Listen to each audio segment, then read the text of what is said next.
ने हमारे लिए अच्छी बातें कही, उसके लिए, हौसला अफजाई के लिए। सबसे पहले आप मेरा परिचय जानिए। मेरा नाम प्रशांत किशोर है। हम वही प्रशांत किशोर हैं जिसने 2014 में नरेंद्र मोदी का अभियान इस देश में चलाया है। हमने मोदी को बनाया नहीं है, कोई किसी को बना नहीं सकता है, लेकिन मोदी जी के वहां पहुंचने में जरूर हमने कंधा लगाया है। उस नजरिए से अगर आप भाजपा के विचारधारा के विरोधी हैं या मुसलमान होने के नाते आप ऐसा समझते हैं कि जिस शख्स ने नरेंद्र मोदी की मदद की है उसके साथ कैसे चले, उस पर भरोसा कैसे करें, तो ये बिल्कुल आपकी वाजिब वजह है। आपको हमारे साथ नहीं चलना चाहिए, हम पर भरोसा नहीं करना चाहिए। लेकिन अगर आप मेरे परिचय का ये हिस्सा जानते हैं कि 14 में मैंने मोदी जी का अभियान चलाया है, तो आप में से कुछ लोगों को ये भी पता होगा कि 2014 से लेकर 2021 तक इस देश में जहां कहीं भी मोदी भाजपा हारा है, हराने वाला कोई भी हो, चाहे वो बिहार में महागठबंधन हो, पंजाब में कांग्रेस हो, तेलंगाना में केसीआर हो या बंगाल में ममता बनर्जी हो, हराया चाहे जिसने भी हो, उन सब के पीछे भी इसी प्रशांत किशोर ने कंधा लगाया। यहां आपने बात करी है मुसलमानों की दुर्दशा पर। हम अपनी आंखों से भी देख रहे हैं, लोग सच्चर कमेटी में पढ़ते हैं, यहाँ बड़े बड़े दानिश्वर बैठे हुए हैं, बड़ी बड़ी बातें आपने कही। आप कह रहे हैं कि आपकी हालत ये क्यों है। कोई हमको अपना रहनुमा बनाना चाहता है, कोई पूछ रहा है कि आप बताइए पहले क्या कीजिएगा तब आप पर भरोसा करेंगे। किसी ने अपना मोहब्बत का पैगाम ही पूरा पढ़ दिया। मुसलमानों की ये जो दुर्दशा है, ऐसी किसी ने सही कहा कि ऐसी बैठकें पहले भी होती रही हैं, आगे भी होंगी। इससे मुसलमानों की दुर्दशा नहीं सुधरने वाली। जब तक आप ये नहीं समझिएगा कि आपकी इतनी दुर्दशा है क्यों, इसलिए नहीं है कि आपकी संख्या कम है, इसलिए नहीं है कि नेताओं ने आपको ठगा है। नेताओं ने जितना आपको ठगा है उतना समाज के दूसरे हिस्से को भी ठगा है। आपकी दुर्दशा इसलिए है कि आपके कौम के सबसे बड़े रहनुमा पैगंबर साहब ने कहा कि जिस कौम को अपने रहनुमाओं की समझ ना हो उसके ऊपर जालिम हुक्मरानों को मुसल्लत कर दिया जाता है। आप वो कौम हैं जिसको अपने रहनुमाओं की समझ ही नहीं है, वो समझ बनी ही नहीं। आप वो कौम हैं जिसकी शुरुआत का पहला शब्द ही है इकरा, पढ़ो, और उस कौम ने अपने बच्चों की पढ़ाई को ही छोड़ दिया। मेरे भाई, आपको प्रशांत किशोर से सीखने समझने की जरूरत नहीं है। ना हम आपके रहनुमा हैं, ना होने का दावा करते हैं। आपको अपने कौम में जो बातें बताई गई हैं सामाजिक, राजनीतिक, सियासी नजरिए से, अगर आप उसको स्वीकार कर लें, उसी से आपकी बदहाली दूर हो जाएगी। जब मैं कह रहा हूं कि आपको अपने रहनुमाओं की समझ नहीं है, ज्यादातर लोग यहां कहेंगे भैया विकल्प नहीं है। हम आपको उदाहरण देके बिहार के नजरिए से बताएंगे कि आपको कैसे रहनुमाओं की समझ नहीं है। आज जितने भी मुसलमानों से आप बात कीजिए, वो कहता है भैया हम लोग के पास विकल्प नहीं है। 2014 में आपके पास विकल्प आया था। आज जो यहाँ के सदर हैं, हम उनके विरोध में खड़े, वो भाजपा के साथ है, लेकिन नीतीश कुमार 14 में उन्होंने आपके साथ कोई दगा नहीं किया था। यहां जितने शख्स बैठे हुए हैं, आप ये बात मानिएगा कि 2005 से लेकर 2014 तक नीतीश कुमार ने मुसलमानों के साथ कुछ गलत नहीं किया।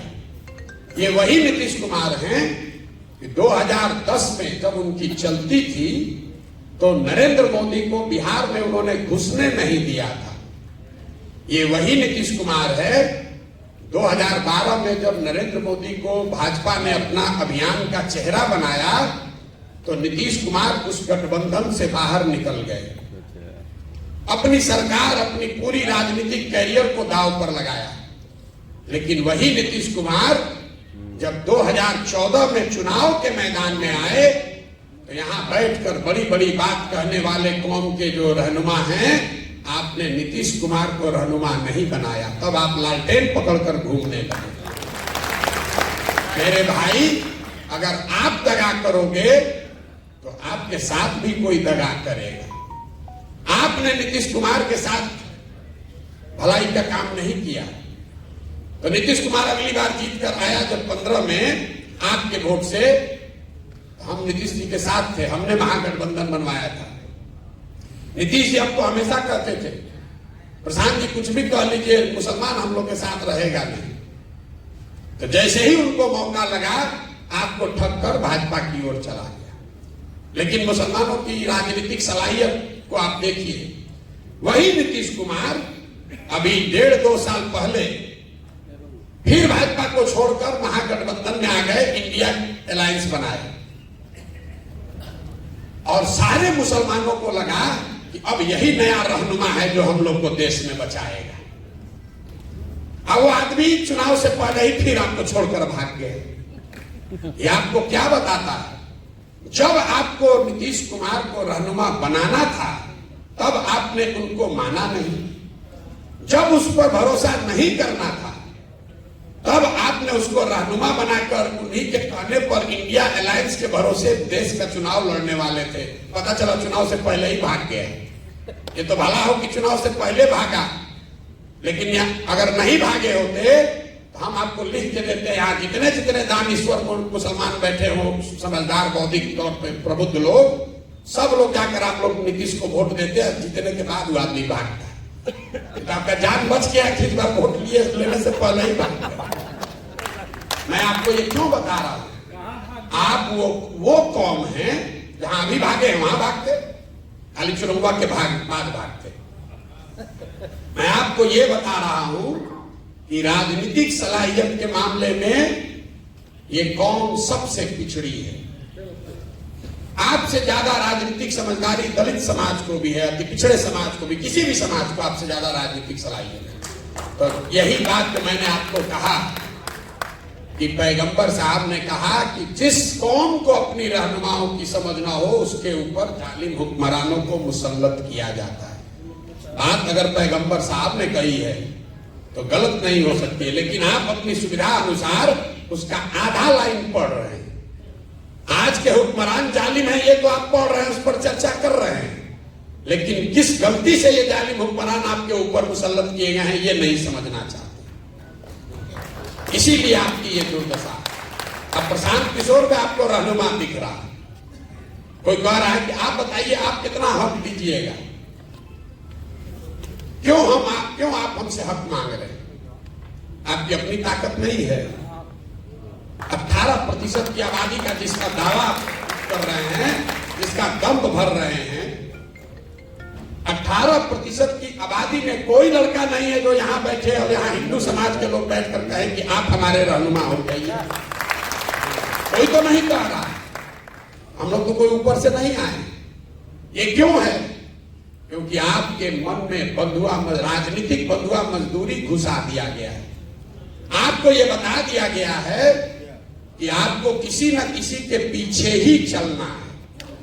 आप चाहे कांग्रेस के पीछे चलिए या राजद के पीछे चलिए, अब आपको लग रहा है प्रशांत किशोर के पीछे चले। मेरे भाई, किसी के पीछे चलोगे तो आपके साथ धोखा होगा ही होगा। प्रशांत किशोर के साथ चलिएगा तो भी धोखा होगा। जन सुराज अभियान में हम आपको ये नहीं कह रहे हैं आकर हमको वोट दे दीजिए, हमको बना दीजिए, हम आएंगे सबका चिंता कर लेंगे। जिस कौम में लोग अपनी चिंता नहीं कर रहे हैं, जिस कौम में लोग अपने बच्चों की चिंता नहीं कर रहे हैं, उसकी चिंता प्रशांत किशोर कैसे कर लेंगे? कैसे कर लेंगे आप बताइए? हम गांव में चलते हैं, जो मुसलमानों के बड़े गांव हैं, एक जो नई चीज हमने देखी, जो मुसलमानों के बड़े गांव हैं जिसकी आबादी 3000 से ज्यादा है, वहां बिहार तो पूरा ही गरीब बदहाल है, लेकिन जो मुसलमानों के बड़े गांव हैं वहां पर मुझे सबसे ज्यादा गरीबी फटहाली दिखी। मुझे बाद में जब कुछ महीने चल लिया तो मैंने इस बात को गौर किया कि भाई ऐसा कैसे है कि जो बड़े मुसलमानों के गांव हैं उनकी हालात मिक्स्ड आबादी वाले मुसलमानों के गांव से या मुसलमानों के छोटे गांव के मुकाबले ज्यादा खराब है। ऐसा क्यों है? ऐसा इसलिए है, जब हमने उसका अध्ययन कराया तो ये पाया कि जो मुसलमानों के 3000 से ज्यादा आबादी वाले गांव हैं उनको सियासी तौर पर, राजनीतिक तौर पर चिन्हित कर लिया गया है। तो जब कोई जदयू का, भाजपा का विधायक जीत कर आता है तो निश्चित करता है कि उस गांव की ओर मुंह भी न करे, वहां जाए भी ना, वहां काम भी न करे। लेकिन अगर वहां कोई आरजेडी का जीत कर आ गया, कांग्रेस का जीत कर आ गया तो कहता है तो 3000 वोट अपने हाथ में है, ये जाएगा कहां, बगल के गांव में काम कराओ। जो मुसलमानों के बड़े गांव हैं उनकी यह हालात, अगर हमारी बात पर आपको भरोसा नहीं है तो यहां पर जितने लोग बैठे हुए हैं आप चंपारण में चलिए, बिना आंकड़ा देखे हुए चंपारण में सबसे पिछड़ा अगर कोई प्रखंड है तो मझौलिया प्रखंड है, क्योंकि वहां मुसलमानों की आबादी सबसे ज्यादा है। आप सीतामढ़ी चलिए, वहां का सबसे पिछड़ा प्रखंड अगर कोई है तो बरगेनिया है, क्योंकि वहां 1 लाख से ज्यादा मुसलमान है। दरभंगा में, मधुबनी में बिना आंख बंद करके किसी जिले का जो सबसे पिछड़ा प्रखंड है उस पर उंगली डालिए, वहां पर मुसलमानों की संख्या सबसे ज्यादा होगी। और आपको दिख ही नहीं रहा है, आप वोट दिए जा रहे हैं, 30-40 साल से वोट दिए जा रहे हैं। लोग कोई किसी को वोट क्यों देता है? वोट देने के 3 ही कारण हैं। आप वोट देते हैं अपना और अपने बच्चों के विकास के लिए, दूसरा आप वोट देते हैं अपने राजनीतिक भागीदारी के लिए, तीसरा आप वोट देते हैं अपने राजनीतिक विरोधी को हराने के लिए। आप प्रशांत किशोर धर्मस्वराज को छोड़िए, पिछले 30-35 साल से आप जो कर रहे हैं उसको जरा इन 3 कसौटियों पर कस कर देखिए। यहां बैठा हुआ कोई मुसलमान नहीं कह सकता है कि 30 साल से राजद को, लालटेन को वोट देने से आपके बच्चों का विकास हुआ, कोई नहीं कह सकता।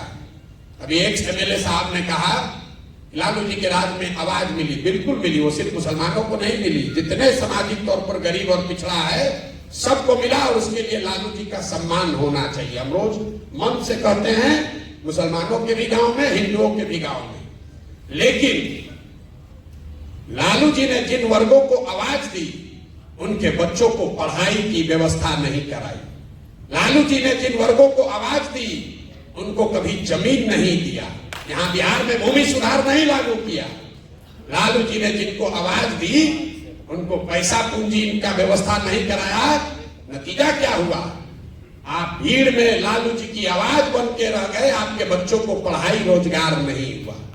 तो जो काम उन्होंने किया है उसके लिए सम्मान होना चाहिए, लेकिन जो काम नहीं किया उसका भी विवेचना होना चाहिए। आप 30 वर्ष से लालू जी को वोट देते हैं, आंख बंद करके देते हैं, आप कुछ भी दावा करेंगे, सब जानता है। आपको विकास नहीं मिला। मुसलमान कहता है भैया इससे कोई बात नहीं, चलिए कम से कम लगता है कि हम लोग का अपना दल है, भागीदारी हमको है। आप अपने भागीदारी का आलम देखिए। बिहार में जनसंख्या के हिसाब से आपके 40 एमएलए होने चाहिए, हैं 19। ये कोई चिंता का कारण नहीं है मेरी नजर से। ज्यादातर लोग कहेगा भैया हम लोग को टिकट नहीं मिलता इसलिए हम लोग का विधायक कम है। ज्यादातर लोग उसी नजरिए से इस बात का विवेचना करते हैं। मेरे लिए चिंता का कारण नहीं है कि एमएलए 19 है। चिंता का कारण यह है कि आबादी के हिसाब से आपके 1650 मुखिया होने चाहिए। बिहार में 1200 से कम मुखिया मुसलमान है। आबादी के हिसाब से 27,500 आपका वार्ड सदस्य होना चाहिए। बिहार में 11,000 से कम वार्ड सदस्य मुसलमान है। उसके लिए आपको किसी लालू यादव की, प्रशांत किशोर की जरूरत नहीं है। मुखिया का चुनाव लड़ने के लिए, वार्ड सदस्य का चुनाव लड़ने के लिए किसी दल की जरूरत नहीं है। ये क्या दिखाता है? ये दिखाता है कि आपके मन में वो राजनीतिक जो बंधुआ मजदूरी, आपका आत्मविश्वास खींच लिया गया है। आपके और आपके समाज से बच्चे जो हैं वो राजनीति में आ ही नहीं रहे हैं। तो जब आप राजनीति में आ ही नहीं रहे हैं तो आपके हक की चिंता होगी कैसे? जब आपके बच्चे वार्ड सदस्य नहीं बन रहे हैं, आपके बच्चे मुखिया नहीं बन रहे हैं, जिला पार्षद प्रमुख नहीं बन रहे हैं, तो एक के दिन में राज्यसभा में एमपी और मुख्यमंत्री कैसे बन जाएगा? समाज ने उसकी चिंता नहीं की। आप वो कौम हैं जो मदरसे चलाते हैं, यतीम खाने चलाते हैं, लेकिन यहां जितने लोग बैठे हुए हैं, आप मुझे बताइए कोई मुसलमानों की ऐसी संस्था, कोई ऐसा प्रयास जहां आप अपने बच्चों को राजनीति सिखाते हैं? आपका मुकाबला है आरएसएस से, संघ से, जो हर दिन देश में 1 लाख से ज्यादा शाखा लगाता है, बच्चों को अभी से सिखा रहा है। उनकी विचारधारा सही हो या गलत, अपनी विचारधारा को बताने के लिए वो देश भर में 1 लाख शाखा लगा रहे हैं। और आप क्या कर रहे हैं? आप बैठ के इंतजार कर रहे हैं कि कोई गठबंधन आए, कोई रहनुमा आए तो हम लोग का तार दे। कैसे होगा रे भाई? आपके कौम में यह लिखा गया है कि बिना जद्दोजहद के जीवन में कुछ हासिल नहीं होता। सलाहियत के लिए, इल्म के लिए, लोगों ने मुझे कहा कि उस जमाने में पैगंबर साहब ने कहा कि अगर चीन जाना है तो चीन भी जाओ, और आज तो आप अपने घर से निकलकर जद्दोजहद करने को नहीं तैयार। आप सोच रहे हैं कि कोई तेजस्वी, कोई प्रशांत किशोर, कोई राहुल गांधी हमारा कौम को उतार दे, हमको आगे बढ़ा दे। कैसे संभव है? नहीं संभव है। अब आप कहिएगा कि भैया हमारी तो संख्या नहीं है, हमारी संख्या नहीं है, हम कैसे चुनाव जीतेंगे? धन सुराज वही आपको फॉर्मूला दे रहा है। हम आपको यहां फॉर्मूला बताते हैं, रोज कैमरे पर भी कहते हैं। आपको लग रहा है कि किसके साथ गठजोड़ बनाए, कौन सा राजनीतिक समीकरण बनाएंगे हम चुनाव जीतेंगे? कि भैया हम लोग खड़े हो जाए तो किसके साथ चलेंगे हम लोग चुनाव जीतेंगे? हम आपको उसका फॉर्मूला बता रहे हैं। आपको यह बताया जाता है कि अब कोई हिंदू बचा ही नहीं है जो भाजपाई नहीं है, सब हिंदू भाजपाई हो गया। MY समीकरण किसी शख्स ने बताया, MY समीकरण है, लेकिन उसका ऑर्डर बदल गया, YM हो गया। जहां Y खड़ा होता है वहां पूरी मुस्तैदी और ईमानदारी से आप वोट देते हैं। जैसे ही M खड़ा हुआ, आधे से ज्यादा Y समाज के लोग आपको वोट नहीं देते। ताली मत बजाइए, अभी सुन लीजिए पूरी बात।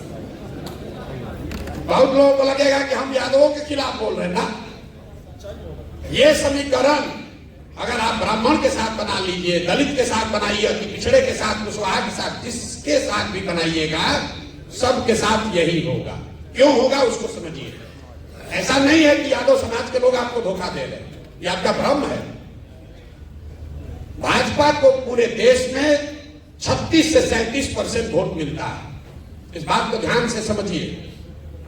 देश में 80% हिंदू रहते हैं, मुसलमानों ने भाजपा को तो वोट दिया नहीं है। अगर 80% हिंदू के समाज में भाजपा को 36-37% वोट मिलता है, तो इसका मतलब है कि करीब करीब आधे हिंदू भाजपा को वोट दे रहे हैं। आधा हिंदू भाजपा को वोट दे रहा है। 80 में आधा देगा तो 40% हुआ, उससे थोड़ा कम ही, चूंकि भाजपा पूरे देश के हर सीट पे नहीं लड़ती है, तो जिन सीटों पे वो लड़ते हैं वहां आधा हिंदू उनको वोट देता है।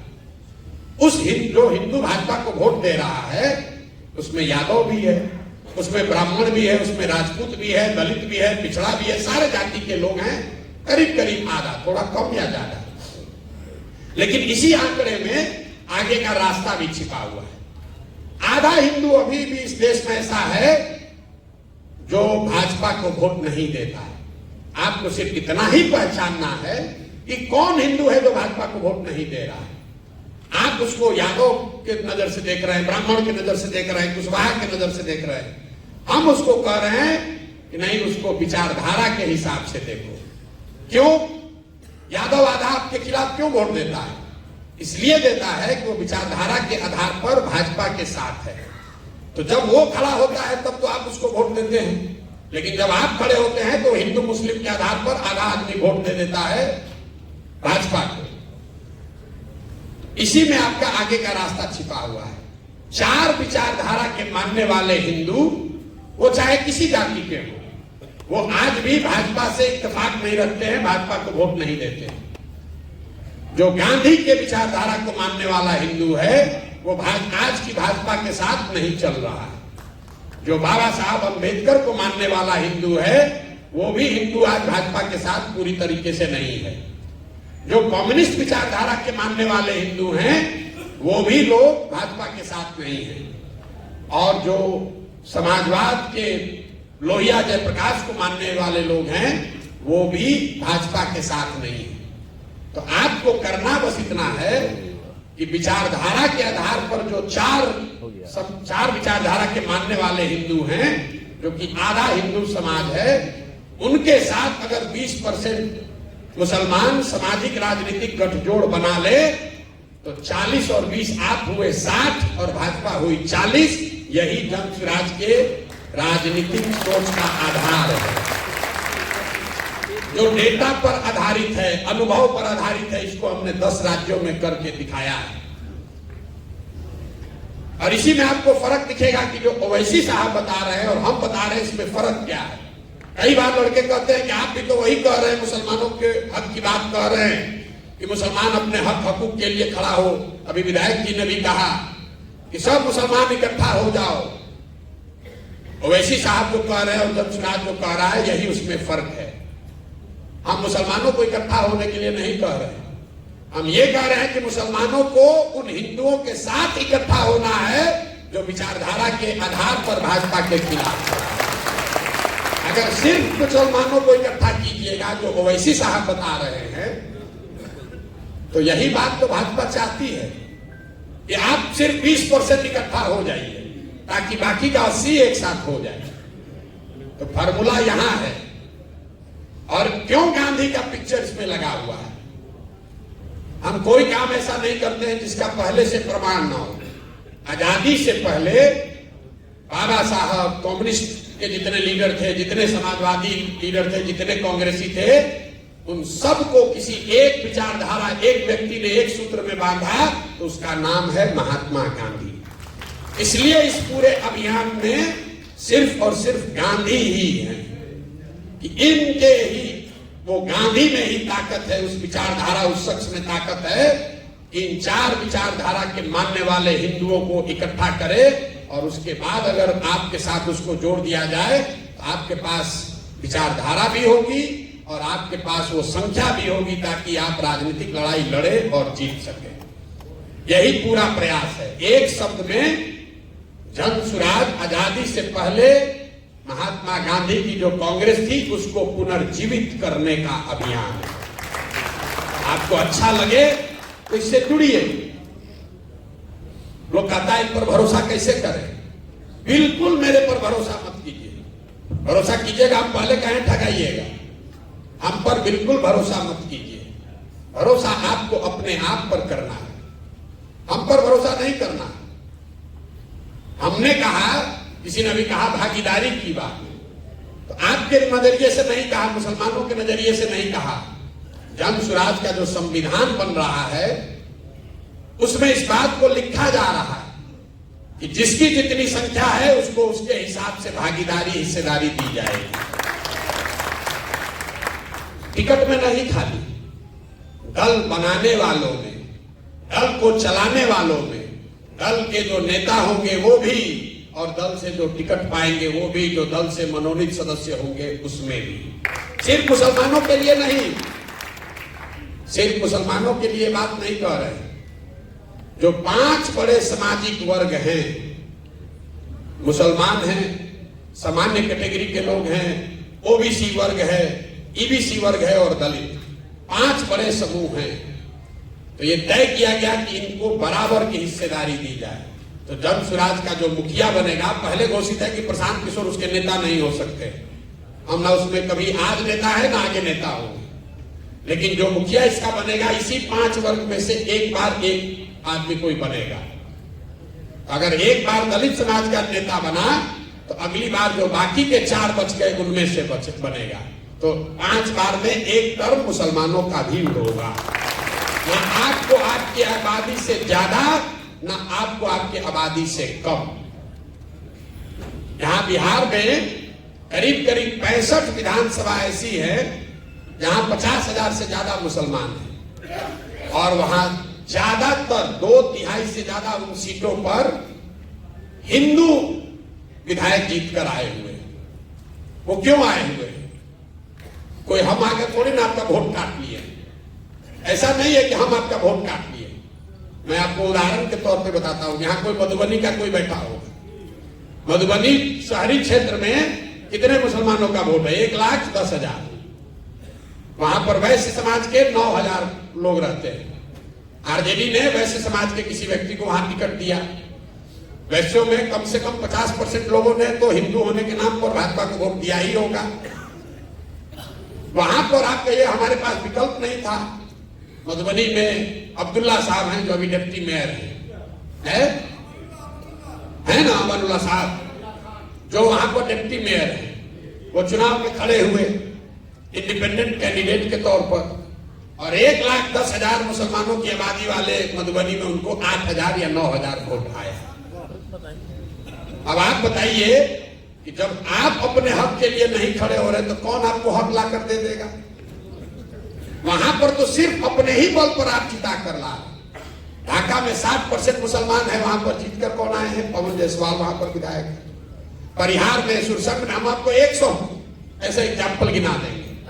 आप हम पर भरोसा मत कीजिए, आप अपने आप पर भरोसा कीजिए। आपके समाज से जो लोग आकर लड़ रहे हैं, जन स्वराज के बैनर से लड़ रहे हैं, उनकी मदद कीजिए।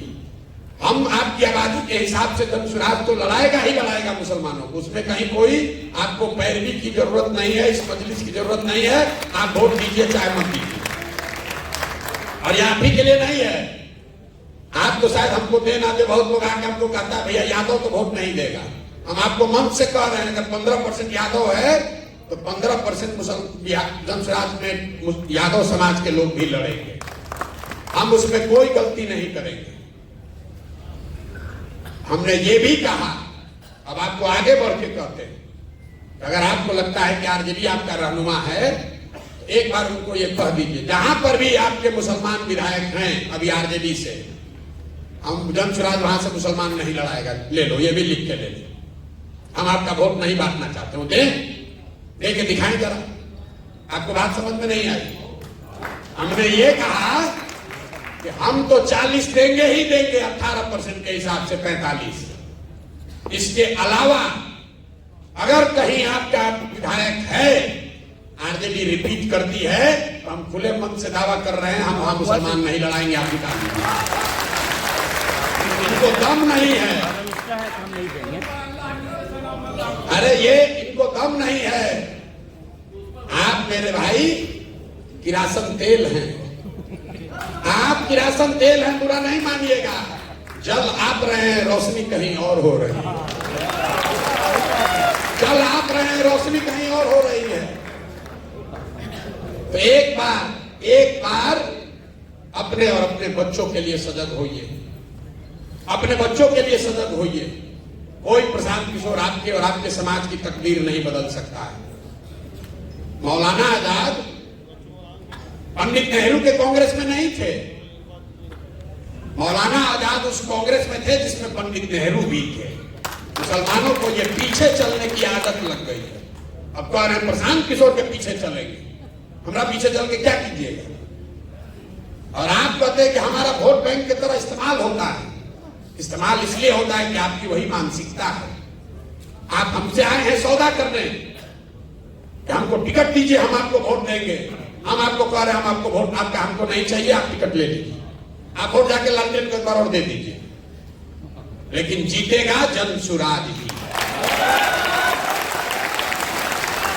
ये इसलिए नहीं कह रहे हैं कि हमको बहुत अभिमान है, इसलिए कि आपके ही पैगंबर साहब ने, आपके कौम में ये बात बताई गई, ईमानदारी से किया हुआ प्रयास जद्दोजहद कभी खाली नहीं जा सकता।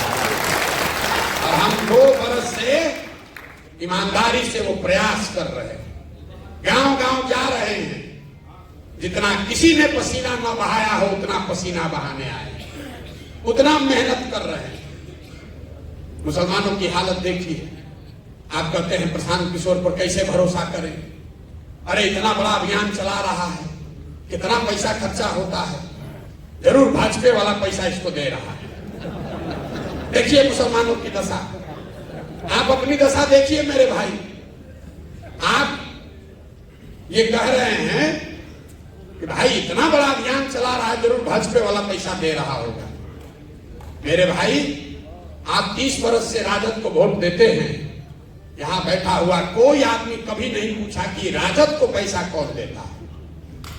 राजद को पैसा इसी बिहार से आता है, क्योंकि बिहार के बाहर तो पार्टी है नहीं। आपके हमारे बच्चों का जो हक लूट कर ये लोग ले जाते हैं, उसी पैसे से राजनीति उनकी होती है। आपने आज तक ये उनसे सवाल नहीं पूछा। और प्रशांत किशोर के कंधे लगाने से, प्रशांत किशोर का कंधा लगाने से, हमारी मदद से आज 6 राज्यों में लोग मुख्यमंत्री हैं। हमको अभियान चलाने के लिए, टेंट तंबू चलाने के लिए पैसा नहीं मिलेगा।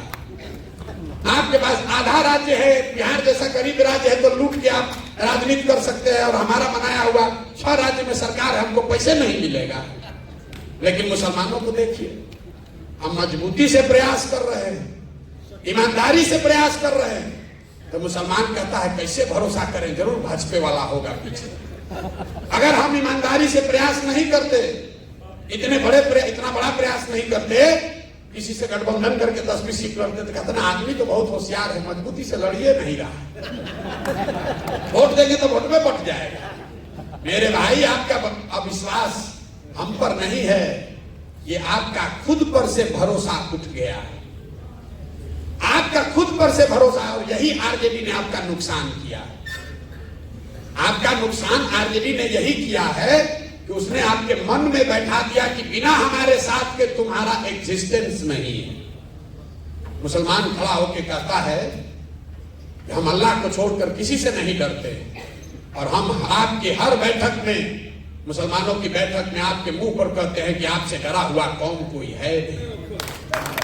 भाजपा का डर दिखाइए, भाजपा का डर दिखाइए। और ये वो कौम है जो अपने बच्चों का हक लूट कर ले गए लोगों को भी भाजपा के डर से वोट देने को तैयार है। कैसे भला होगा आपका? अरे भाई, कम से कम जो बात आपके कौम में बताई गई है उसको तो ध्यान में रखो। प्रशांत किशोर से क्यों सीखने आए? हम लोग तो निमित्त मात्र हैं, हम लोग तो निमित्त मात्र हैं, कुछ प्रयास कर रहे हैं। आपको अच्छा लगे तो जुड़िए, हमें आपका वोट नहीं चाहिए। मैं कहता हूं, और हर बार मुसलमान कुछ साथी उठकर कहते हैं भैया ऐसा काहे कर, हम लोग आपके साथ हैं। बहुत सारे साथी हम लोग के साथ जुड़े हुए हैं। मैं आपको मन से कह रहा हूं, हमको वोट नहीं चाहिए आपका, मुझे आपकी दुआ चाहिए, मुझे आपकी दुआ चाहिए। और आपके वो बच्चे चाहिए जो राजनीति में आना चाहते हैं। आप अपने गांव से, पंचायत से उन बच्चों को हमारे पास भेजिए जिनमें राजनीतिक सलाहियत, जिनका जज्बा है, जो राजनीति आकर करना चाहते हैं, जो वार्ड सदस्य बनना चाहता है, मुखिया बनना चाहता है, पंचायत समिति बनना चाहता है, उसके पास पैसा नहीं है, उसको कोई सिखाने वाला नहीं है, उन बच्चों को हमारे पास भेजिए। जन सुराज अपने खर्चे से उनको सिखाएगा भी और अपने पैसे से उसको चुनाव भी लड़ाएगा। ये कहने के लिए नहीं कह रहे हैं, बहुत लोगों ने राज्यसभा और एमएलए एमपी बनाया होगा। अफाक साहब यहाँ बैठे हुए हैं, पूछ लीजिए कि इन्होंने अगर 1 रुपया भी कहीं खर्च किया हो, या मैंने कभी इनसे बात किया हो कि भाई एमएलसी बन गए हो, 1 किलो मिठाई भी लेके आना हमारे पास। ये हमारे रिश्तेदार नहीं है। और जहां से जीत कर आए हैं वहां पर 30 बरस से एमएलसी ब्राह्मण समाज के एक व्यक्ति थे, केदार पांडे जी। और उस क्षेत्र में 1 तो नहीं, भाजपा का 5 एमपी है, 5 एमपी। लोगों ने कहा भैया अगर मुसलमान को लड़ाइएगा तो पूरा पोलराइज हो जाएगा, पूरा पोलराइज हो जाएगा। वहां 800 से 900 मुसलमान शिक्षक है, 4,500 वोट इनको आया है। लेकिन उससे मजे के बाद सुनिए, 5 एमपी वाले भाजपा को 650 वोट आया है। ये जन सुराज की ताकत है, ये जन सुराज के विचार की ताकत है। तो आपको ये तय करना है, आप अगर अपना कंधा लगाएंगे तो निश्चित तौर पर ये लड़ाई थोड़ी हमारे लिए आसान हो जाएगी। लेकिन अगर आप ये कंधा नहीं भी लगाते हैं तो हमें आपसे कोई शिकवा शिकायत नहीं। हमको आपका सर्टिफिकेट भी नहीं चाहिए कि हम ए टीम है कि बी टीम है। देखिए मुसलमानों की आपकी सोच, आप लोग 5 टाइम नमाज पढ़ते हैं, ईमान की बात करते हैं। मुसलमानों की कौम पर पिछले 15-20 सालों में सबसे बड़ा संकट कब आया? वो संकट तब, एक ऐसा संकट जिसमें आपके घरों की महिलाएं, आपके बच्चे निकले, बूढ़े लोग निकले, धरने पर बैठे। वो संकट तब आया जब सीए एनआरसी इस देश में कानून बनाया गया। जब सीए एनआरसी यहां लागू किया जा रहा था, पूरे देश में मुसलमान लड़ रहे थे। सीए एनआरसी पर को कैसे रोका गया? सीए एनआरसी रुका 2 मई 2021 को। तारीख नोट कर लीजिए, जाकर घर पर फिर से इसका अध्ययन कर लीजिएगा। 2 मई 2021 को, जिस दिन भाजपा को बंगाल में शिकस्त दी गई, उस दिन सीए एनआरसी का हंगामा रुका। तो ईमान की बात करने वाले मुसलमान एक बार जरा याद करके, 3 मई 2 मई को रिजल्ट आया भैया। 3 मई को अरे हमको मालूम है, थोड़ा हम बता रहे हैं। 2 मई चलिए, 3 मई मान लीजिए भाई। हम दूसरी बात कर रहे हैं। आप ईमान की बात करने वाले लोग जरा याद कीजिए कि जब बंगाल में लड़ाई लगी, आपको आडवाणी जी का रथ रोकना याद है। ये नहीं याद है कि बंगाल में जब लड़ाई लगी तो कौन रहनुमा आपकी मदद करने के लिए खड़ा हुआ? दीदी के अपने लोग, आधे से ज्यादा पार्टी वाले छोड़कर भाजपा के डर से भाजपा में भाग गए। तब लालू यादव नहीं गए थे बंगाल। राहुल गांधी अलग से चुनाव लड़ रहे थे, तब वहां पर वोट कटवा थे। अखिलेश यादव वहां नहीं गए थे। जब दीदी के साथ कोई नहीं खड़ा हुआ, पूरे देश में लोगों ने कहा कि भाजपा वहां जीत कर आ रही है 200 सीट। यही प्रशांत किशोर ने कहा था कि अगर भाजपा को 100 के नीचे नहीं रोके तो जीवन में संन्यास ले लेंगे। बोले नहीं। 2 बरस वहां, जैसे यहां गांव गांव घूम रहे हैं, 2 बरस खून पसीना लगाकर वहां मेहनत किया। और जिस भाजपा को लग रहा था कि बंगाल स्वीप कर देगी, वहां पर उनको हमने 77 पर रोका। तो हम हो गए भाजपा के बी टीम, और आप घर में बैठ के कमेंट्री कर रहे थे, तो आप दीजिएगा हमको सर्टिफिकेट। हमको ना चाहिए रे भाई, हमको आपसे सर्टिफिकेट नहीं चाहिए। जब हम लोग गांव में चलते हैं, मुस्लिम महिलाएं मिली कई जगह। लोग कहते हैं भैया देखते हैं सड़क कितना खराब है, अगर प्रसव की पीड़ा हो जाए तो अस्पताल पहुंचने में आधा जान निकल जाता है। नाली गली की हालत आप किसी भी बड़े मुसलमान गांव में जाकर देख लीजिए, क्या दुर्दशा है। अस्पताल स्कूल की तो बात ही मत कीजिए। जब बहुत लोगों से सुन लेते हैं तो मैं उनसे पूछता हूं कि अभी 1.5 बरस तक सड़क के मंत्री कौन थे? तेजस्वी यादव। नाली गली ग्रामीण कार्य मंत्री कौन थे? तेजस्वी यादव। अस्पताल का मंत्री कौन था? तेजस्वी यादव। शिक्षा का मंत्री कौन है? चंद्रशेखर यादव, वो भी लालटेन में थी। किसने रोका था उनको 1.5 बरस में आपके गांव में सड़क बनाने से? ये बता दो। और अगर उन्होंने नहीं बनाया, ये उनकी गलती नहीं है। गलती ये है कि उन्होंने नहीं बनाया, इसके बावजूद आपने सबने जाकर फिर उसी लालटेन को वोट दबाया। आपको अपने महिलाओं की, बच्चों की चिंता नहीं है। भाजपा के डर से जाकर लालटेन का बंधुआ मजदूरी कर रहे हैं और सोच रहे हैं कि कोई आकर हम लोग को सुधार देगा। नहीं सुधरेगा। जब आप खड़े होंगे, आप सजग होंगे तो सुधरेगा। जन सुराज से आपको क्या मिल सकता है? भागीदारी जब मिलेगी तब मिलेगी, छोड़िए वो सब बात। एक चीज आप आजमा कर देख लीजिए, जन सुराज से आपकी राजनीतिक बंधुआ मजदूरी खत्म होगी। हम आपको कुछ दे ना दे, जो लोग आपको बंधुआ मजदूर की तरह अभी तक ट्रीट कर रहे थे, अब कल से आपको पूछने लगेंगे। अगर हमारी बात पर भरोसा नहीं है, यहां पर अभी जाने से पहले एक हमारे साथ सेल्फी ले लीजिएगा और उसको खाली फेसबुक पर डाल दीजिए। और आरजेडी का ब्लॉक से लेके और जिला तक फोन करेगा, अरे काहे नाराज है भाई, काहे गए थे धनसुराज, कि प्रशांत किशोर से काहे मिलने गए थे?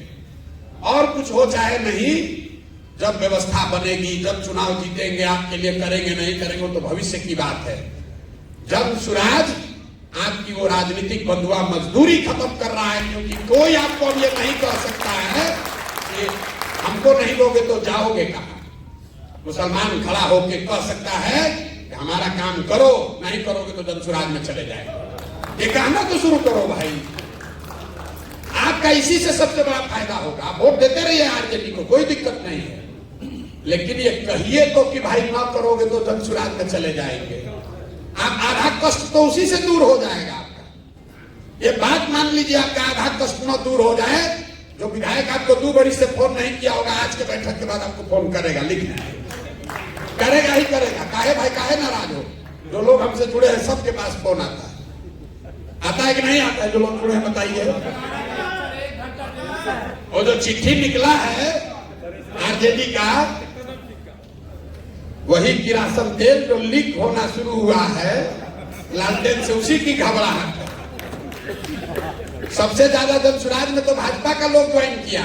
आपको ये भी बता देते, जनसुराज में सबसे ज्यादा भाजपा का संगठन का आदमी ज्वाइन किया, लेकिन भाजपा वाला थोड़ा चालाक है, थोड़े दिन के बाद चिट्ठी निकालेगा। लेकिन लालटेन वाले देख रहे, अरे बाप रे, किरासन तेल सब निकला, अरे तो सब मुसलमान यहाँ छोड़ के भागने लगा। क्योंकि 30 वर्ष से आपको विकल्प के अभाव में बंधुआ मजदूरी आपसे कराई गई है, उससे निकलिए। वोट जाकर आरजेडी को देना है, उसी को दीजिए, लेकिन कम से कम अपने सम्मान के लिए, अपने अधिकार के लिए बोलना तो शुरू कीजिए कि भाई तुम नहीं करोगे तो विकल्प बना लेंगे। आप देखिएगा, उसी से आपका बहुत फायदा होगा। उससे जीवन नहीं बदलेगा, लेकिन कुछ न कुछ सुधार आपको दिखने लगेगा। यही बात आपको बताने आए हैं। ठीक लगे तो जुड़िए,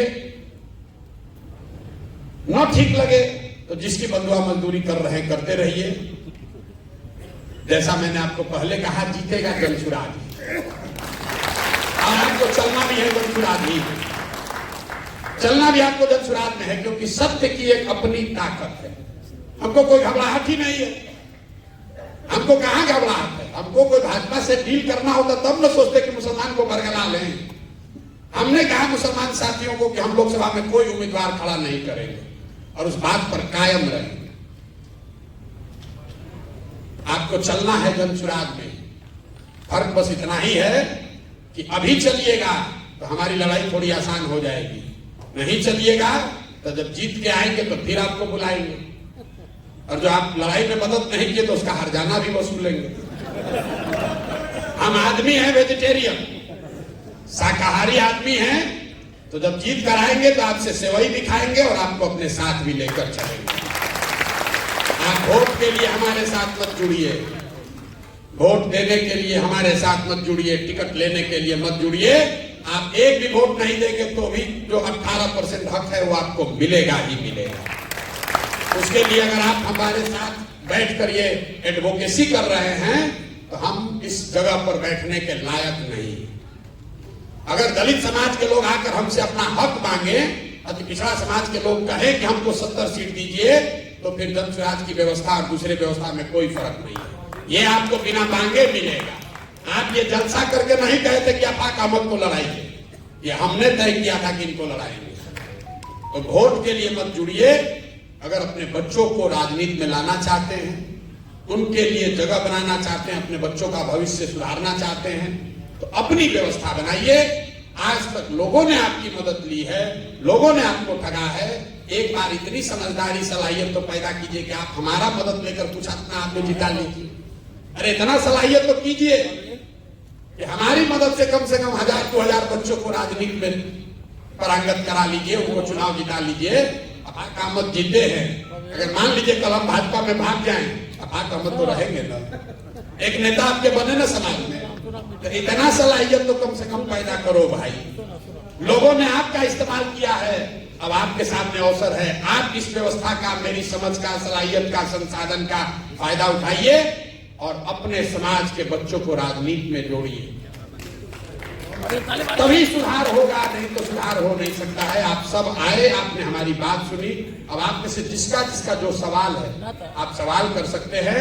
1, 2, 4, हमें कोई घबराहट नहीं है। आप चाहिए यहाँ 2 घंटा भी बैठ सकते हैं, सवाल आप कर सकते हैं। आपके सवालों का अपनी क्षमता के अनुसार मैं जवाब दूं। ये जरूरी नहीं है कि आपके सवाल के जवाब में हम आपको संतुष्ट कर दें, लेकिन हम ईमानदारी से जो समझते हैं वो आपको बताएंगे।